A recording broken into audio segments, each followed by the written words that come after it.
Man, we had no idea what we were in for.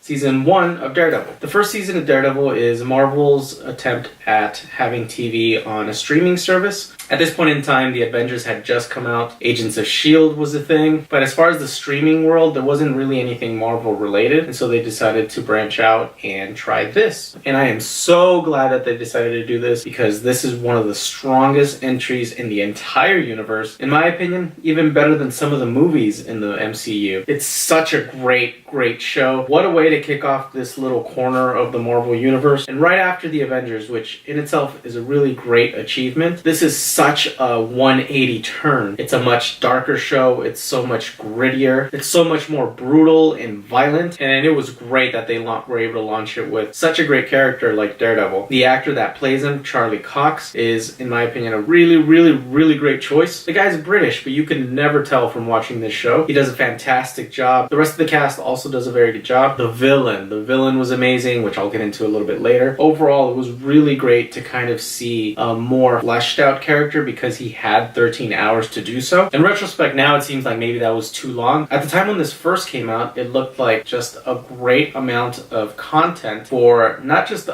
superhero, but a Marvel superhero that's within the Marvel Cinematic Universe. One of the main complaints that this show gets is that it has a lull or it kind of slows down from that high intensity at the beginning. I don't really get that feeling. To me, it's just more episodes that are fleshing out both the main character and the main antagonist. One great thing about this show is that it really shows the pain that the main hero goes through. Not just emotional pain, but also just physical, raw pain, as opposed to some of the other heroes in this universe. Even in shows like Agents of S.H.I.E.L.D., in which everyone fighting in the action scenes does their thing, but here it just seems much more brutal. Like the hits that our main character is taking, you can actually feel when every hit strikes him. Apart from just having heightened senses and knowing a lot of martial arts, this guy doesn't have any other really big superpowers. So when he gets hurt, he gets hurt. A knife will cut him just like it'll cut you and me. So a lot of times after those big fight scenes that he's displaying a lot of his great martial arts skills or his heightened senses, or he's doing something really cool, or he saves a group of people, that's all well and good, but you also get to see just the impact of that on his body. Now the story itself has a fairly straight narrative. The story very much starts with just Daredevil already set as a hero. Not full on with the costume or anything like that, but more so of him. He's out doing his thing, trying to stop crime whenever he sees it. And what's great too is that he's trying to do his thing at night, but he's also trying to save the world during the day as a lawyer with his best friend. It's through this that they get involved with another main character, Karen, and from there is where you kind of start to see the main conspiracy unravel in regards to the main villain. And Fisk truly is an amazing villain. Up until this point within the Marvel Cinematic Universe, we only had Loki really to kind of see as a really great villain. But Fisk comes in, and even though he has a big physical, brutal presence, and he has a lot of money, he has a lot of power and influence, you also almost find yourself connecting with him because of the flashbacks that they show in regards to him. And you see this as an actual really tragic person, almost to the point that you feel bad for the guy in regards to everything that he went through and where he could have gone instead of the route he took to become this New York villain. But because he's so fleshed out and because there's so much backstory and so much weight to the character, I do truly believe that after Fisk, the rest of Marvel Netflix, and to some aspect, I believe that both the other TV shows and the movies kind of saw that this is what they needed to do to step up their game in regards to villains in the movies. With Netflix, it was right away. The next series had a great villain as well. The Marvel movies took a little bit longer, but I do think it all came back to the popularity and the great portrayal of Fisk to show that great villains can exist and can be fleshed out. Now, on rewatch, I've actually seen this series 3 times now for the first season, and in retrospect, it's interesting how much they were actually setting up. I don't know how much of it was intentional to lead eventually into the Defenders, but when watching back, it's interesting to see how much does connect to the Defenders, how much it connects to some of the conflict that's occurring in the first season of Iron Fist, and how much groundwork they were already laying for The Hand. The plan originally was to have one season for all of these Marvel Defenders and then lead into the miniseries The Defenders. But Daredevil was so popular, they gave them a second season before The Defenders occurred. So on rewatch, it's interesting to think about how much of season 2 was actually meant to maybe be in The Defenders, or if that was always the plan for season 2. What's really amazing is how much this show opened up the Marvel Cinematic Universe. And while other TV shows already in existence were doing that, this one opened up a whole nother level of more brutal, dark, gritty great superheroes that we were going to get. At this point in time, we had no idea what we were going to be getting. All we knew is that there was a new series with a darker character. It was going to have a more mature rating, and I'm glad that they really lean into it. What's great about this first season too is it does have a lot of connections to the larger cinematic universe.